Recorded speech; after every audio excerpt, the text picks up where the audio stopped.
Have you ever felt both empty and tired even though you haven't done anything? You pick up your phone, scroll for a while, then put it down. 3 minutes later, you pick it up again. You know you need to work, you have goals, but you have no energy left to pursue them. If this sounds familiar, know that your brain isn't lazy. It's being poisoned, literally. Neuroscientists call this dopamine saturation. And it's not your fault.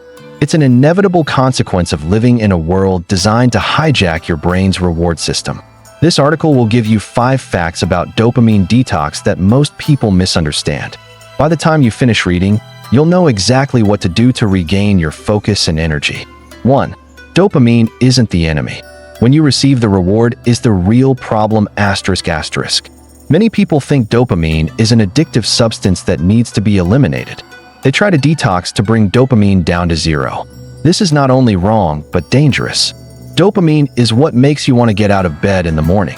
It's the motivation to take action. Without dopamine, you wouldn't even have the drive to get a glass of water. Dopamine isn't a happiness hormone. It's the hormone of wanting and pursuing. The real problem is that we receive rewards before putting in effort. In the past, dopamine came after people overcame challenges. Our ancestors caught prey, they got dopamine. They completed a day of labor, they felt satisfied. Today, dopamine is delivered before you even act. You open your phone, a short video appears. You haven't done anything, but your brain already gets dopamine. You scroll, another video comes. This goes on for hours while your brain bathes in dopamine without requiring any effort. Neuroscientist Andrew Huberman explains that dopamine works based on a baseline level. This baseline is like the water level in a reservoir. When you constantly stimulate your brain with easy pleasures, your dopamine baseline drops. It doesn't disappear, but it sinks lower than normal. The consequence is that normal activities like reading, studying, and working become dull and feel like a chore. You haven't lost your ability to focus. You've lost your ability to feel dopamine from useful activities. A low baseline makes every effort feel like climbing uphill. A study from the University of California found that people who frequently use social media have 23% lower dopamine sensitivity than normal. This explains why the more you scroll, the more everything seems boring. 2. Your discipline didn't disappear. It was stolen ***. Many people blame themselves for lacking discipline. They think they're weak. They think they don't have enough willpower. The truth is your discipline didn't disappear. It's being neurologically weakened. When your brain is constantly exposed to instant gratification, it learns a simple lesson. Rewards come without effort. Every time you scroll through TikTok, every time you watch a short video, every time you get a notification, your brain reinforces that lesson. After thousands of repetitions, your brain automatically resists any task that requires hard work. When you sit down to work, your brain sends a signal. This is too hard. Look for something easier. And your hand reaches for your phone again. Psychologist Roy Baumeister compares discipline to a muscle, but this muscle doesn't weaken from overuse. It weakens from not being used correctly. Every time you give in to an easy pleasure, you're training your brain to take the path of least resistance. Kobe Bryant chose the gym at 4 a.m. not because he hated entertainment. He trained his brain to associate dopamine with progress, not comfort. Every early workout, every hour of practice, his brain received dopamine because he did the right thing.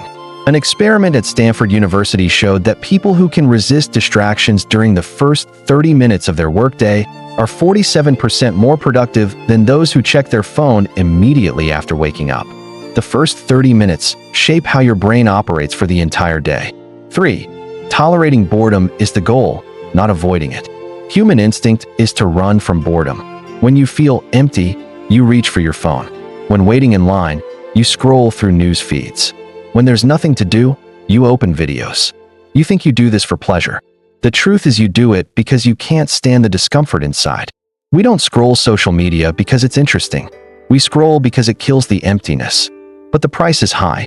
Over time, your brain forms a conditioned reflex. Feel discomfort, seek stimulation. This reflex prevents you from accessing deep thoughts. Boredom isn't an enemy to be defeated. It's a necessary state. It's the gateway to deep thinking and creativity. Albert Einstein once said his best ideas came during quiet moments when he was doing nothing. Steve Jobs also stated that creativity comes from connecting experiences and moments without stimulation. If every gap in your day is filled with stimulation, your brain has no space to think. You become reactive instead of proactive. You consume instead of create.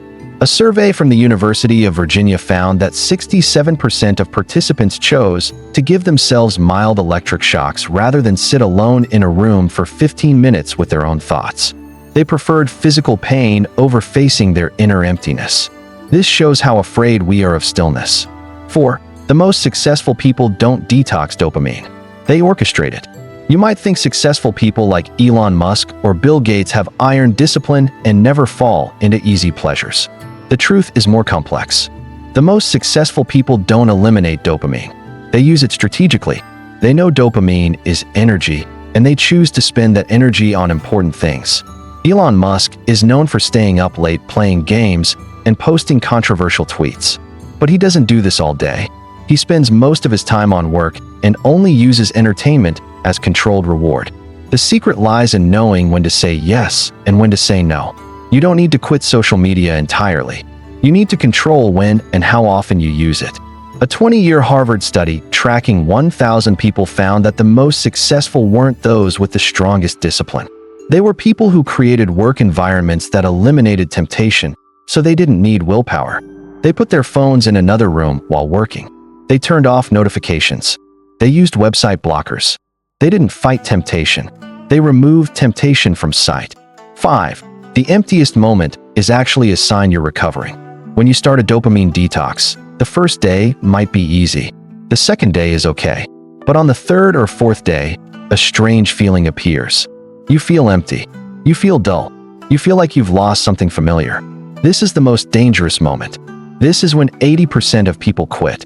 They think detox isn't working. They think they feel worse than before.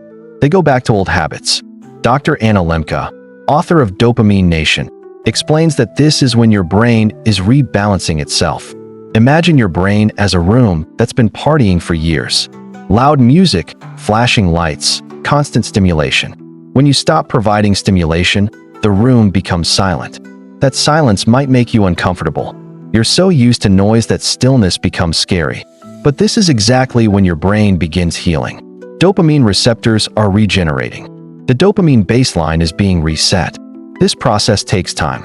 Studies show it takes 2 to 4 weeks for the dopamine system to return to its natural balance state. During this time, you'll have days when you feel empty. That's completely normal. David Goggins says, there are days you feel nothing at all.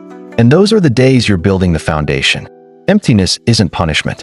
It's the necessary space for your true self to re-emerge. Viktor Frankl, who survived concentration camps and wrote Man's Search for Meaning, once said, man does not die from suffering. He dies from suffering without meaning. When you go through emptiness during detox, don't run. Ask yourself, without these stimulations, what truly matters to me? The answer to that question is what you actually need. Numbers you should know. Recent studies show an alarming picture of how technology affects our brains. The average person checks their phone 96 times per day. That means every 10 minutes, from waking until sleeping, you're interrupted. Average human attention span dropped from 12 seconds in 2000 to 8 seconds in 2020. Goldfish have an attention span of 9 seconds. We're losing to goldfish. Every time you're interrupted and return to work, it takes an average of 23 minutes to regain focus. 23 minutes. A 30-second phone scroll can destroy nearly half an hour of your work. People working in phone-free environments complete tasks 35% faster than those with phones in sight, even without using them. Just seeing your phone is enough to reduce performance. What you can do starting tomorrow. You don't need to quit your phone entirely or move to a forest. You just need to start with 3 simple things.